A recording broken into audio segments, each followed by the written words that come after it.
Bonjour les amis, nouvelle vidéo aujourd'hui pour retrouver le général Coustou qui était l'invité de la matinale de GPTV et qui va nous parler d'une chose vitale, bien sûr, pour la France.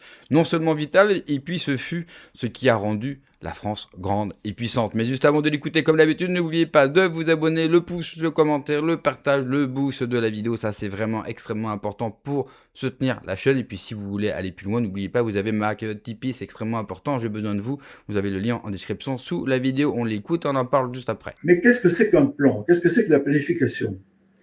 Eh bien, ce sont des mesures qui sont mises au point tranquillement, dans la sérénité, tant que la situation est calme et sans danger immédiat. Ça permet de mettre au point des mesures réfléchies. Alors évidemment, un plan, ça ne se passe jamais exactement comme on l'imaginait. C'est un peu comme un amour, vous savez. On ne sait pas forcément comment ça va se terminer. Mais oui, mais c'est comme ça.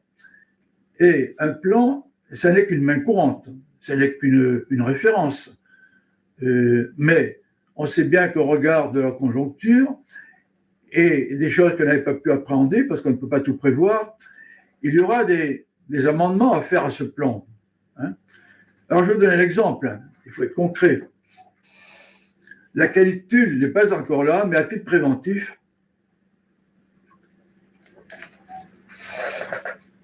rappelez-vous la fièvre du Covid. Ça, c'est du concret. Il y avait des plans en matière sanitaire. Et en cas de pandémie, les deux mesures phares qui étaient connues étaient d'une part de mettre les médecins de ville en première ligne et deuxièmement, surtout, de ne pas vacciner parce qu'on ne vaccine pas en cas de pandémie. Alors, le mot pandémie avait été choisi par rapport au mot épidémie. On le sait très bien, de manière à faire peur à la population, ce qui a bien marché. Quelles ont été les deux premières mesures qu'ont pris nos dirigeants de l'époque? Eh bien, ils ont écarté les médecins de ville et ils sont partis en marche forcée vers la vaccination. C'est-à-dire que ce qui avait été envisagé dans la sérénité avant cet épisode a été pris à l'envers. En plus, notre président, je ne sais pas ce qu'il avait à cacher, il a inventé un concept de conseil de défense sanitaire.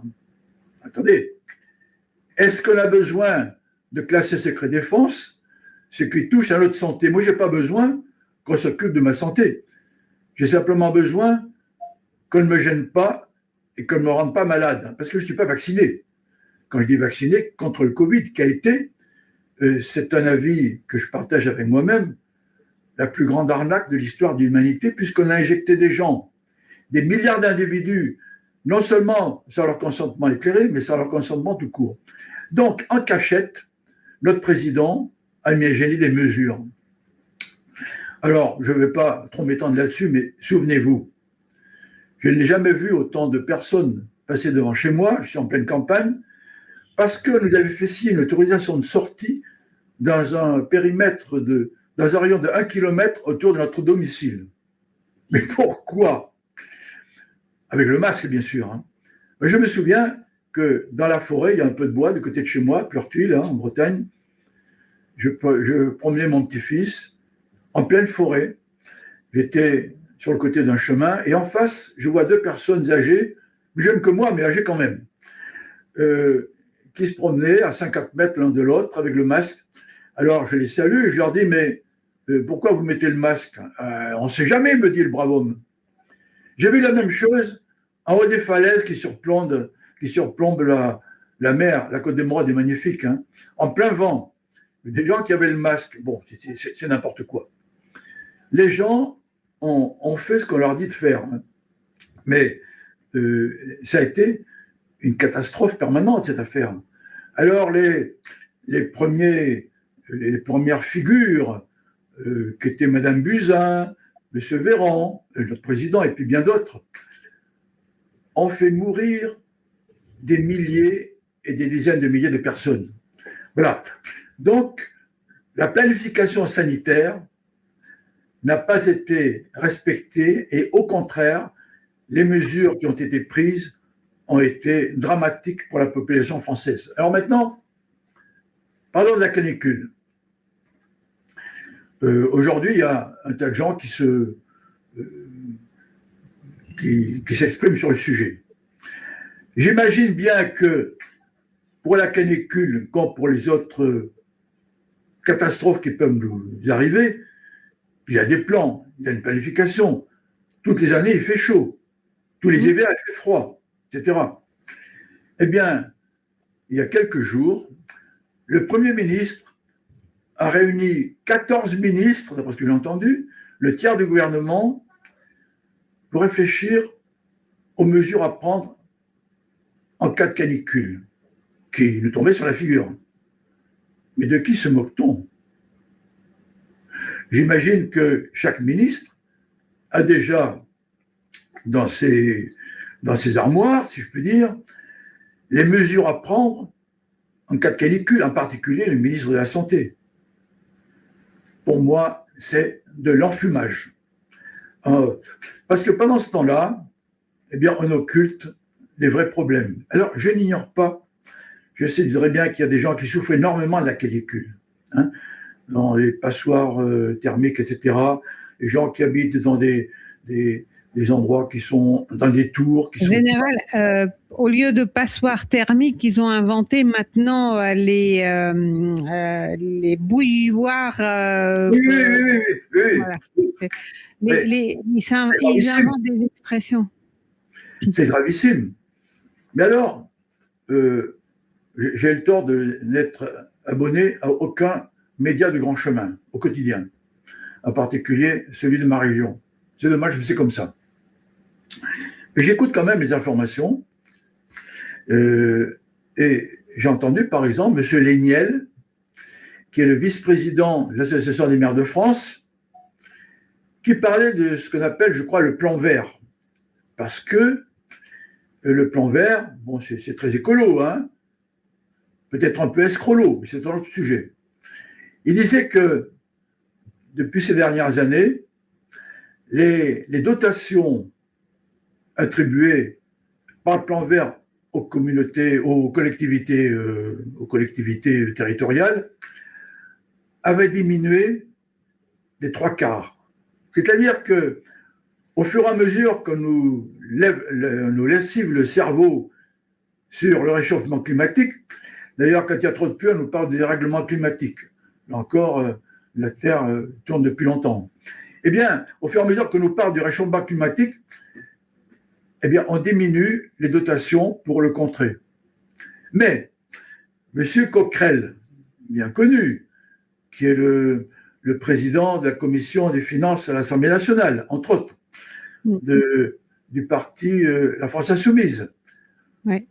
Je ne pense pas qu'il soit tout à fait dans la même sensibilité que M. Léniel. Et M. Coquerel dit la même chose. Bon, je passe sur les chiffres.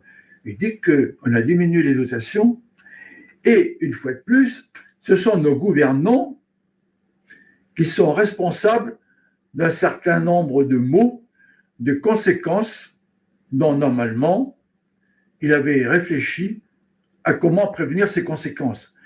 Dans cette affaire de canicule, c'est de l'enfumage, une fois de plus. Voilà. Et je suis vraiment très remonté contre ça parce que c'est insupportable. J'entendais également le témoignage d'une femme médecin, je ne sais plus dans quelle région, qui était de garde le week-end dernier, et qui expliquait ce qui se passe dans les hôpitaux. Hein. Par exemple, des perfusions avec une couverture humide sur la fenêtre pour préserver la canicule, etc., etc. Le scandale absolu. Je rappelle quand même qu'en matière d'hôpital, je ne sais pas d'ailleurs quelles sont les catégories en France qui sont satisfaites de la manière dont la France est gouvernée. Je rappelle une anecdote. Au début du deuxième mandat de notre actuel président, il est allé visiter un hôpital à Cherbourg. À la fin de la visite, il a demandé, pour la fin du mois en cours, un rapport flash sur l'état de l'hôpital en France. Ça, c'était au début du deuxième quinquennat. hein. Mais il semblait avoir oublié la gestion de la crise Covid qui avait largement fait parler l'hôpital. Bien sûr que le général Coustou a raison de nous parler de plan et de planification. Le problème, c'est qu'il s'adresse aux mauvaises personnes. Je ne parle pas de vous, je ne parle pas de nous, je ne parle pas du public de GPTV, mais je parle à notre chère classe politique. Elle n'a pas de plan, elle n'a pas de planification. Enfin, si, elle a un plan de carrière. Eux, leur seule volonté, leur seul plan, c'est de savoir combien ils vont toucher à la retraite et tout ce qu'ils peuvent arracher, bien sûr, tel un parasite à l'État français. Pour avoir un plan, pour avoir une planification, il vous faut déjà plusieurs critères. Le premier, qui peut paraître tout bête, mais il faut aimer son pays. Il faut être patriote, il faut être nationaliste. C'est-à-dire, je veux que mon pays soit le plus indépendant, et donc le plus puissant dans sa zone géographique et dans le monde, cela pour les 30 prochaines années. Le problème, et je crois que nous l'avons tous remarqué, nos élites, qu'elles soient de gauche comme de droite, ne sont pas patriotes, n'aiment pas leur pays, n'aiment même pas leur peuple. Du coup, point de plan, point de planification, et c'est même le contraire parce qu'on vend chaque année, bien sûr, nos meilleures entreprises.